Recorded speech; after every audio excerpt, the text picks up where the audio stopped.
एक शहर में एक टूर एजेंसी थी। इस एजेंसी का काम था लोगों को तीर्थ यात्रा पे ले जाना।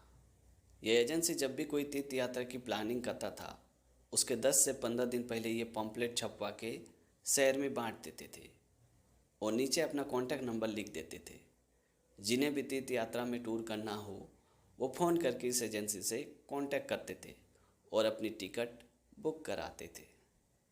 और एक बार इस एजेंसी ने तीर्थ यात्रा के लिए एक पॉम्पलेट छपवाया और पूरे शहर में बांट दिया। पॉम्पलेट बांटने के कुछ ही दिनों बाद उस एजेंसी की सारी सीटें बुक हो गई और जिस दिन यात्रा की तारीख हुई उस दिन बताए गए पते पे सभी लोग पहुंच गए। उसके बाद सभी लोग उस बस में बैठे और यात्रा के लिए निकल गए।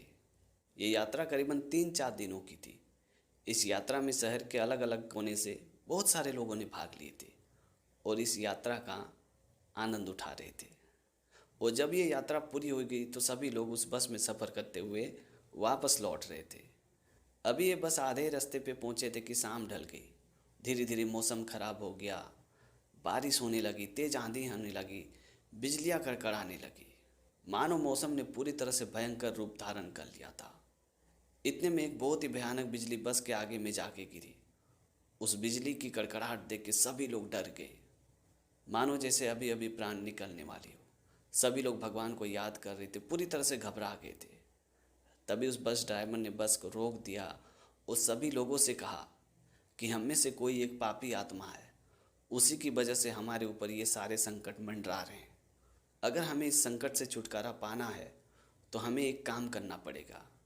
वो जो सामने एक पेड़ दिखाई दे रहा है, हम सभी एक एक करके उतरेंगे और उस पेड़ को छू के बस में आके बैठ जाएंगे। हम में से जो भी कोई पापी आत्मा है उसके ऊपर बिजली गिर जाएगी और इस वजह से सभी लोगों की जान बच जाएगी। एक पापी आत्मा के लिए हम सभी का जान खतरे में नहीं डाल सकते हैं। उस ड्राइवर की बात सुनने के बाद सभी यात्री सोच रहे थे कि ये ड्राइवर तो बिल्कुल सही कह रहा है। अगर हम एक एक करके उस पेड़ के सामने जाएंगे और छू के आएंगे तो जो भी पापी होगा उसके ऊपर बिजली गिर जाएगी और सभी लोगों की जान बच जाएगी। सभी लोग ड्राइवर के डिसीजन से पूरी तरह से सहमत थे। उसके बाद सभी यात्री एक एक करके उतर रहे थे और उस पेड़ को छू के बस में आ रहे थे। जो भी यात्री उस पेड़ को छूने के लिए जा रहे थे वो भगवान को याद करके कह रहे थे कि भगवान, मेरी जान की रक्षा करना। अब मेरी जान आपके ही हाथों है। अगर अनजाने में हमसे कोई भूल चूक हो गई हो या हमने कोई पाप किया है तो हमें माफ़ कर देना। और ये बोल बोल के सभी लोग उस पेड़ के सामने जा रहे थे और उस पेड़ को छू के वापस बस में आके बैठ रहे थे। ऐसे करते करते सभी यात्री उस पेड़ को छू के बस में आके बैठ गए। जब सभी लोगों को उस पेड़ की छूने की बारी खत्म हो गई तो बस में सिर्फ एक ही आदमी बचा था, एकमात्र एक बुजुर्ग बचा था। उस बुजुर्ग व्यक्ति को सभी लोग बड़ी अजीब तरीके से देख रहे थे, तरह तरह की बातें बोल रहे थे और कह रहे थे कि पता नहीं इसकी वजह से सबकी जान चली जाती है। अच्छा हुआ ड्राइवर ने ये सलाह दिया, नहीं तो हम सब की जान इसकी वजह से चली जाती।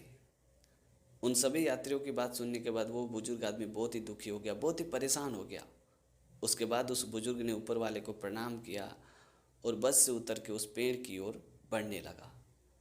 जब वो बुजुर्ग पेड़ की ओर बढ़ रहा था तो ऊपर वाले को मन ही मन में याद कर रहा था और कह रहा था कि प्रभु, अगर हमसे भी कोई भूल चूक हो गई हो या हमने भी कोई अनजाने में पाप किया हो तो मुझे माफ़ कर देना। अब मेरी जान आपके हाथ में है।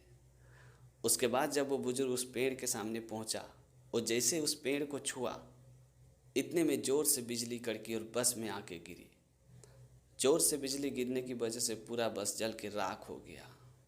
दरअसल बात यह थी कि वो बुजुर्ग पापी आत्मा नहीं था, बल्कि बस में जितने सारे लोग बैठे थे वो सारे के सारे पापी आत्मा थे। बस एक बुजुर्ग ही था जो पुण्य आत्मा था और उस पुण्य आत्मा की वजह से बस के सारे लोगों की जान अभी तक बची हुई थी। लेकिन जैसे ही वो बुजुर्ग बस से उतरा, सारे के सारे पापी आत्मा वहीं जलकर खाक हो गए। तो दोस्तों, छोटी सी कहानी में ये सिखाती है कि कई बार हम लोगों को जज करने लगते हैं, उनके बारे में राय बनाने लगते हैं कि वो वैसे हैं, बुरे हैं। आप लोगों को जज करना बंद कीजिए और उनके अंदर अच्छाई को ढूंढने की कोशिश कीजिए। यकीन मानिए, आपकी भी ज़िंदगी में पॉजिटिविटी जरूर आएगी। तो दोस्तों आज की कहानी आपको कैसी लगी कमेंट करके ज़रूर बताना। और अगर आपने हमारे चैनल को अभी तक सब्सक्राइब नहीं किया तो प्लीज़ यार चैनल को सब्सक्राइब कर देना, क्योंकि इस तरह का कंटेंट मैं हमेशा अपने चैनल पे लाते रहता हूँ। तो आज के लिए इतना ही, मिलते हैं अगली वीडियो में एक नई टॉपिक के साथ, एक नई कहानी के साथ। तब तक के लिए जय हिंद, वंदे मातरम।